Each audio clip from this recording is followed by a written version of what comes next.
অনেক তো মাছ মাংস খাওয়া হলো, চলেন এবার মাছের ডিমের একটা সুন্দর রেসিপি শেয়ার করি আপনাদের মাঝে। এটা হচ্ছে কাতলা মাছের ডিম। তো মাছটায় অনেকগুলো ডিম হয়েছে, তো ভাবলাম যে একটু যেহেতু পরিমাণটা বেশি, তাই এই ডিমটা দিয়ে সুন্দর একটা রেসিপি শেয়ার করি আপনাদের মাঝে। তো ডিমটাকে ভালো করে প্রথমে ধুয়ে নিয়েছি, এরপরে হলুদের গুঁড়া, মরিচের গুঁড়া, পরিমাণ মতো লবণ আর হচ্ছে একটুখানি পেঁয়াজ দিয়ে পুরো ডিমটাকে ভালো করে মেখে নেব।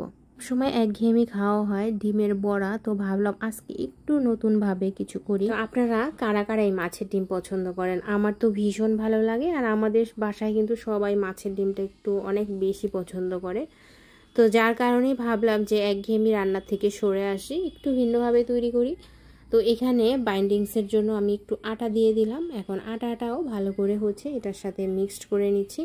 মাখানো হয়ে গেলে 10 মিনিটের জন্য আমি এটাকে হচ্ছে রেখে দিব। এরপরে 10 মিনিট পরে চলে আসলাম, আর এখন হচ্ছে রান্নায় চলে যাব।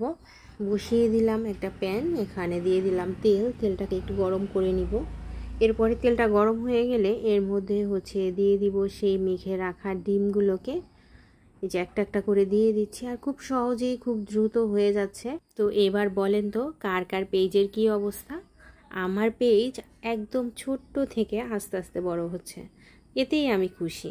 কারণ ধূপ করে বড় হওয়া ঠিক না, আস্তে আস্তে যেটা বড় হবে সেটা হচ্ছে সহজে পড়ে যাবে না, এটাতে আমি বিশ্বাসী। নিয়মিত কাজ করতে থাকলে আসলে কখনোই কাউকে নিরাশ করে না। তো কথা বলতে বলতে এদিকে দেখেন আমার বড়াগুলো ভাজা হয়েছে। আমি একদম কড়া করে বড়াগুলোকে ভেজে নিয়েছি। ওই তেলের মধ্যে আর একটু তেল দিয়ে দিলাম। এখন হচ্ছে দিয়ে দিচ্ছি পেঁয়াজ কুচি। এখানে প্রায় 3টা বড় বড় পেঁয়াজ দেওয়া হয়েছে। এরপরে পেঁয়াজটাকে একটু লাল লাল করে ভেজে নিব। দিয়ে দিচ্ছি কাঁচামরিচ, আর এখন দিয়ে দিব পরিমাণ মতো লবণ। আর যখন হচ্ছে পেঁয়াজটা একটু বাদামি কালার হয়ে আসবে, তখন এর মধ্যে দিয়ে দিব হচ্ছে আদা বাটা।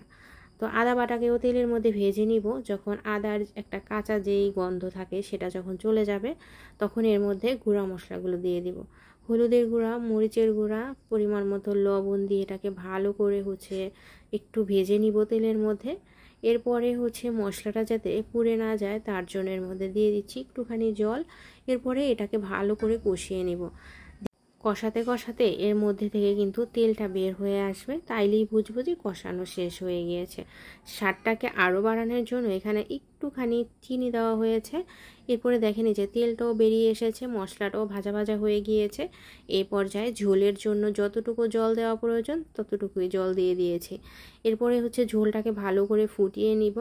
বেশ অনেকক্ষণ ফোটানোর পরে এরপরে যে ভেজে রাখা ডিমগুলো সেটাকে দিয়ে দিলাম। এখন এটাকে হচ্ছে ডিমটাকেও ভালো করে ফুটিয়ে নিব যাতে মশলাগুলো ডিমের ভিতরে যায়। এরপরে ঝোলটা যতটুকু রাখবো টানিয়ে ফেললি রান্না কিন্তু তৈরি।